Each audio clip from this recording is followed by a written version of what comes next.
Hey there, Sharon Horne-Ellstrom here. Welcome to the last month, the final month of 2025. Today we're talking about, and we're summarizing everything we've done this year so far and prepping for and planning and creating a framework for next year. Why? Because we don't want to go into the year and say, oh my God, I have no idea what I'm doing this year. We want to have a plan and a strategy to apply and hit the ground running day one. That means January 1st. Well, today we're talking about primary feelings and emotions, and I changed my idea of what I wanted to talk about this today, because I think this is a very telling thing for us. So beginning of the year, we looked at, well, what are our primary emotions, and what are we feeling, and what are our emotions that are popping up the most for us during the day. And we picked a positive and a negative one, and mine was positive was love, negative was, and we're applying the labels to it, right? Love is not positive or negative. It can be actually very negative depending on what you associate with it. And my other one was frustration. Now, to me, mostly frustration is a negative, because when I'm feeling frustrated, I am not my best self, and I'm not performing or doing anything to the best of my ability, because I'm frustrated and I expect things to be different than they are.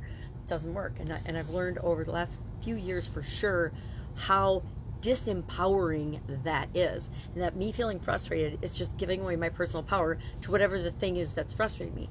AKA, in my household, we have 2 dogs, and they require as much maintenance and love and kindness and caring and things as the 2 little babies in my household, my granddaughters. And so to me that can be frustrating, because I'm always trying to get something else done on the side, right?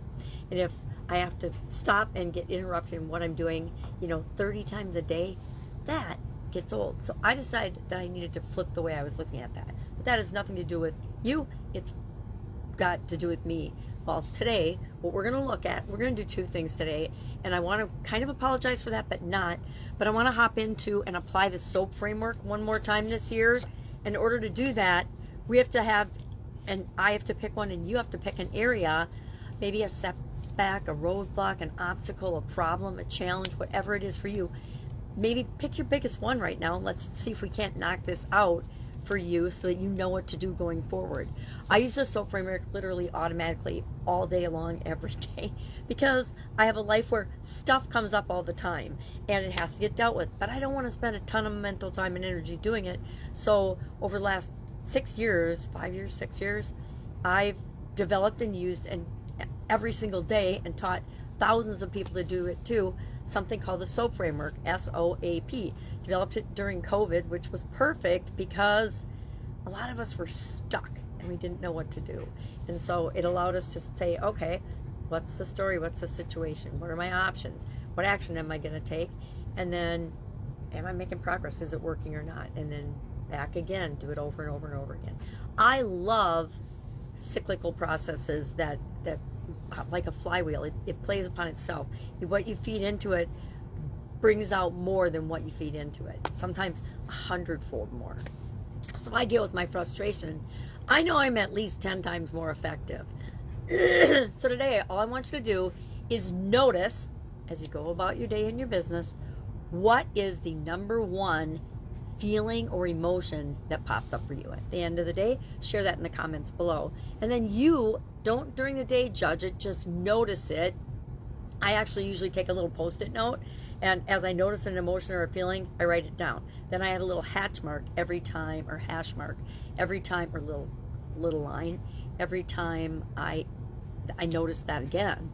And at the end of the day, I look at it and I say, I guess I was excited today.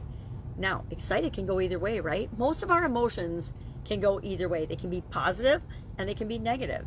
Even stress can be positive or negative, right? And I have a lot of decades of experience with excess stress. It can be either eustress, EU, or de-stress. De-stress, bad for us. Eustress, good for us. It means we're stretching, we're reaching out of our comfort zone, and we're creating the life that we want to create.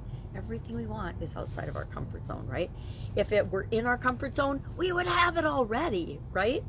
So today, an area of your business or your life, it's business, so let's pick one for our business that we want to change, improve, deal with, create a plan for next year, whatever, but we're going to apply the SOAP framework to it.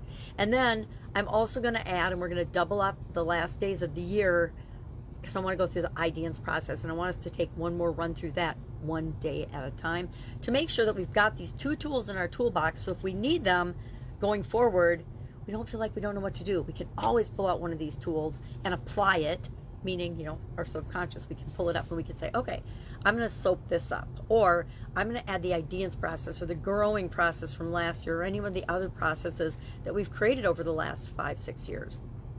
All right. Any questions? Actually, it's been 8 years. This is our 8th year of doing an annual challenge.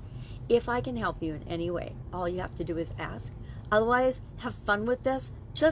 We're not judging, we're just noticing. Maybe you're going to notice that you feel love all day long, or curiosity, or excitement, or possibility, or whatever it is for you. Share in the comments below so we can help one another and learn from one another. And I will suspect that we will observe and notice that a whole lot of us feel the same emotion as other people, right? We always think, since it's our experience, that we're the only one feeling it, and it's the most intense and the most extreme, and our situation is, as it should be, the most important one in the world. But it's incredible how many of our businesses are going through similar changes and transitions and feelings and growth challenges simultaneously. Literally millions, right? Tens of thousands for sure, but probably millions. And my daughter's into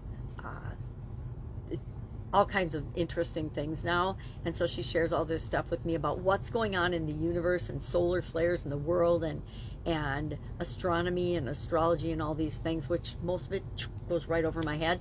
But every once in a while I catch a couple things, I'm like, oh, well, maybe that explains why I've had a headache for 3 days, or maybe that explains and is partly contributing to why this is off, or why this is going really well.